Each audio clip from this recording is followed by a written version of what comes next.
Hello friends, welcome to defence matrix. जैसे कि हम जानते हैं, हमारे प्राइम मिनिस्टर द्वारा इजराइल विजिट किया जा रहा है और इस विजिट के दौरान कई इंपॉर्टेंट समझौतों को लेकर अग्रीमेंट हो सकता है। तो यहाँ पर एयर डिफेंस से लेकर long range air to surface missiles, long range air to air missiles और डेडिकेटेड एस्कॉर्ट जैमर्स को लेकर बात आगे बढ़ सकती है।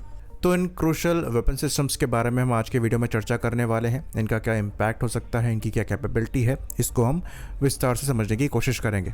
पहले हम बात कर लेते हैं एयर डिफेंस सिस्टम्स की, जिसमें आयरन बीम और आयरन डोम की टेक्नोलॉजी शेयर करने की बात करी जा रही है। साथ ही साथ प्लान्स आगे रखे जा सकते हैं futuristic anti ballistic air defence systems को डेवलप करने के लिए। तो शॉर्ट रेंज एयर डिफेंस में आयरन डोम और आयरन बीम की बात इसलिए करी जाती है क्योंकि ये काफी इफेक्टिव साबित तो हुए हैं। साथ ही साथ यहाँ पर इंटरसेप्शन का कॉस्ट भी थोड़ा कम रहता है, जो कि अगर मास अटैक हो रहा है उस लिहाज से काफी ज्यादा क्रूशल हो जाता है।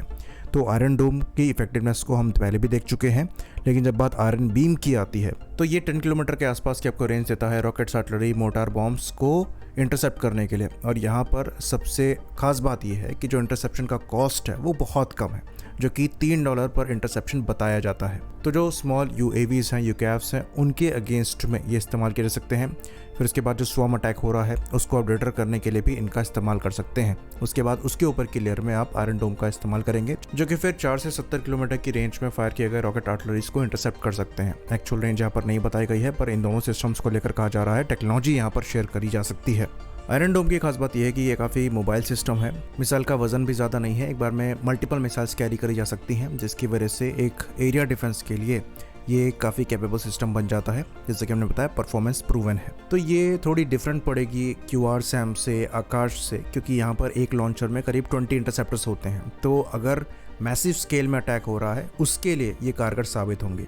लाइकली अगर हमारे द्वारा ये सिस्टम लिए जाते हैं तो हाई वैल्यू टारगेट्स को प्रोटेक्ट करने के लिए इनका हम इस्तेमाल करेंगे और इजराइल एक की रोल प्ले करेगा हमारे मिशन सुदर्शन चक्र में, क्योंकि इन दोनों सिस्टम्स के साथ बात करी जा रही है BMD सिस्टम्स को भी डेवलप करने के लिए, जो कि नेक्स्ट जनरेशन थ्रेट्स के अगेंस्ट में होंगे, जैसे कि हाइपरसोनिक मिसाइल्स और मनोरेबल री एंट्री व्हीकल्स और मल्टीपल री एंट्री व्हीकल्स। तो लाइकली इन सिस्टम्स के डेवलपमेंट को लेकर भी रोड मैप रखा जा सकता है। उसके बाद बताती है long range air to air missile की, जो कि ऑफर में है। यहाँ पर स्काई स्टिंग को फिर से पिच किया जा रहा है और लाइकली एयरफोर्स द्वारा इस बार कंसिडर भी इसको किया जाएगा। यह मिसाइल सिस्टम्स LCA-30 के लिए कंसिडर करी जा रही है, जहाँ पर मैक्सिमम रेंज 250 किलोमीटर की अप्रॉक्स कोट करी जा रही है।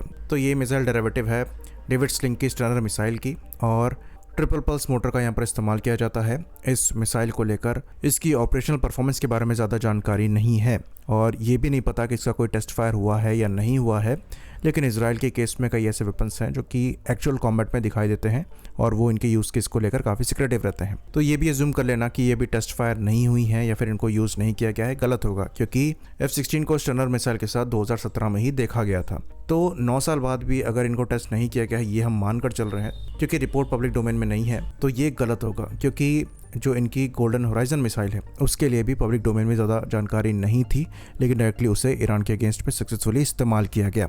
ऑल्दो ये आर्ग्यूमेंट ज़रूर वैलिड है कि अस्त्र मार्क 2 की रेंज को अब एक्सटेंड करके 240 किलोमीटर तक किया जा रहा है। तो आपको 250 किलोमीटर की रेंज की इंपोर्टेड मिसाइल क्यों चाहिए, क्योंकि अस्त्र मार्क 2 भी लाइकली आपको इस साल के एंड तक मिलना स्टार्ट हो जाएंगी। तो यहाँ पर हो सकता है मिसाइल की परफॉर्मेंस में जो डिफरेंस है उसकी वजह से इस ऑप्शन को देखा जा रहा हो, क्योंकि एक ट्रिपल पल्स मिसाइल है तो अपनी एनर्जी को लास्ट तक ज़्यादा सस्टेन कर पाएगी। तो अगर 250 किलोमीटर की रेंज यहाँ पर बताई जा रही है तो मैक्स रेंज में भी यहाँ पर आपको एनर्जी अस्त्र मार्क 2 के कंपैरिजन में ज़्यादा मिलेगी, जो कि हिट प्रोबेबिलिटी को बढ़ाता है। खैर ये एक लॉजिकल गैस ही है, हम ये सर्टेन होकर नहीं कह सकते कि यही एग्जैक्ट रीज़न है। बाकी दूसरी long range air to surface missile की बात करें तो ये गोल्डन होराइजन बैलिस्टिक मिसाइल है। इसके बारे में हमने विस्तार से बात करी थी कि कैसे ये मिसाइल जो है 800 किलोमीटर से लेकर 2000 किलोमीटर तक की मैक्सिमम रेंज देगी, हाइपरसोनिक स्पीड को अचीव कर पाती है और ईरान के अगेंस्ट में इफेक्टिवली इस्तेमाल करी गई है। तो ये मिसाइल लाइकली Su-30 MKI से इंटीग्रेट करी जाएगी और इसको लेकर भी कई पॉजिटिव न्यूज़ आई हैं, जो कि इंडिकेट करती हैं कि हमारे द्वारा ये ली जा सकती हैं, क्योंकि इसके पहले की जितनी मिसाइल्स हैं वो हम ऑपरेट कर ही रहे हैं। चाहे यहाँ पर क्रिस्टल मेस 2 हो, जिसे रॉक्स भी कहा जाता है, या फिर हम रैम्पेज मिसाइल की बात करें, दोनों ही मिसाइल ऑप सिंदूर के दौरान हमने इस्तेमाल करी हैं। बाकी स्पाइस 1000 और आइस ब्रेकर तो हम ले ही रहे हैं। जैमर की बात करें तो एस्कॉर्ट जैमर भी ऑफर में है LCA-30 के लिए। यहाँ पर स्काई शील्ड एस्कॉर्ट जैमर, जो कि wide band electronic attack jammer है, ये भी ऑफर में है। LCA-30 में पहले ही स्कॉर्पियस सेल्फ प्रोटेक्शन जैमर लगा ही हुआ है। अब यहाँ पर स्काई शील्ड को भी ऑफर किया जा रहा है।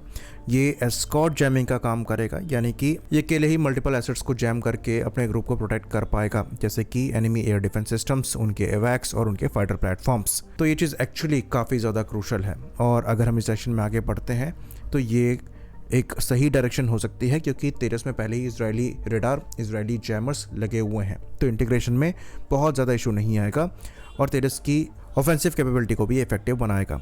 आई होप इन्फॉर्मेशन यहाँ पर क्लियर रही हो। इसी बात पर इस वीडियो को हम खत्म करेंगे। लाइक करिए, सब्सक्राइब करिए। जय हिंद।